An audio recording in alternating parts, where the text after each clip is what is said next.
zvino matyira manje zvekuita pahome ground. Murume wangu handizivi basa nhasi asikukurumidza kudzoka.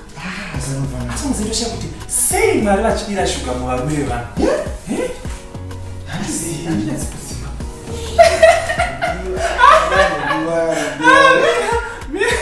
Mira ndibvise bhuka. Mira. Mukwidza mufilingza. Ndiani?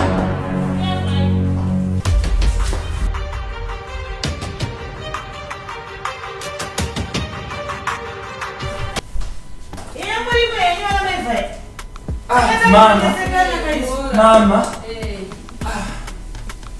Kudorno kiruni maskati machina. Ayo panaenda tichimboshanda basa ratiri kuita. Tozoka tosvika kaisu tatoti kuda surprise yedu yakanganisika katasvika vanhu vasiku. Ko kusafona nhai mama. Surprise muroora. Mama, makadini? Tiripo, makadiko. Tiripo. Pakadii kumusha? Pakadii zvo? Mushatu wenyu zvako mwanangu. Amenokuisei kuno. Ameno makadii wenyu? Ndiripo ino makadiwa manya. Kuwana makadii. Tiripo, makadiko. Zinofara yedu.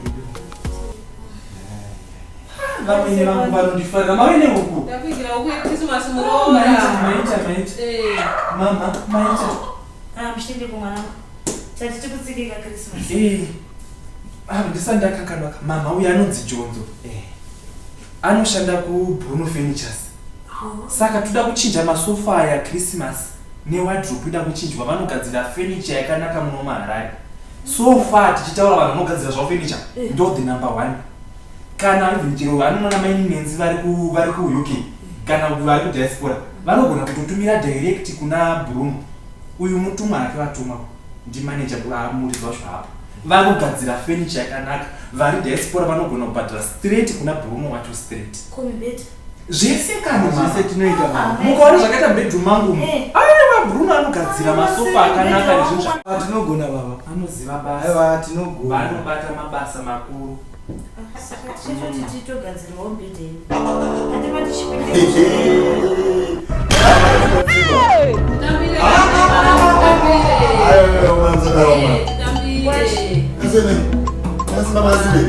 Baba ndasijaga kunongoya mawo. Aiwa ndingadi. Tauya mwanangu noya. Ndinokuyemerwa nemwana wenyu. Every day. Aiwa ndasi ndinonomboema. Akagara akadai vari kuchecheka. Aiwa nayo bana. Makadi. Tiripo mwanangu wakadiko. Mama. Handiti. Pakai. Ende kubva masviko nguva dzino. Manhasi kukurumidza basa chi. Ya Christmas ke ine mbeve. Oh. Tatofara so. Musawawo wakadzana ndapera basa. Tatofamba kachwa. Oh. Aiwa.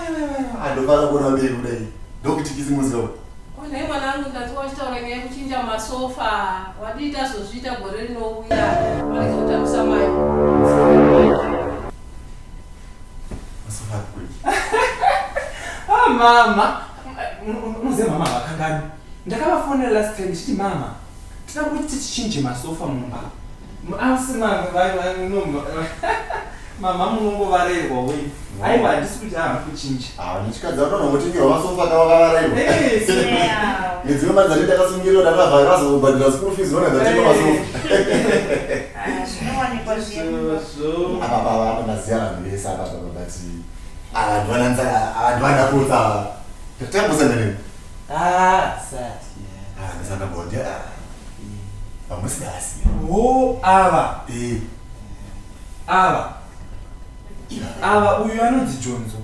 Alright, Jonzo. Ndichimuona ihanzvadzi yangu ini. Mwana wababa mukuru abva namama kumusha.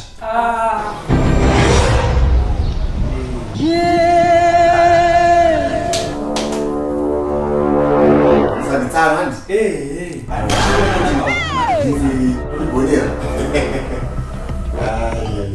Mwanangu ndokumbirawo zvendimbokuone panze tigokurukure zvishomanana. Munozva mnamboti Aiwa baba vai. Yemera vako ava. Aiwa zvakasikana. Handimuzati sobva uchipike. Ndikunda kwemishonga yakaoma kwakuni kuti vanhu vangotaura zvese zvese. Especially nyaya dzavasikaziva zvemishonga hatimbozvityi tabva tese hamutiziveri tine nyaya dzenzi dzakada kutaura zvinongozokoma makazara ndo zvinozama kuda kuti chengeta kudzaisa tadzipedza ate zvinoainga pageto paita violence mama ari kupinza stileto pageto paita violence mama ari kupinza stileto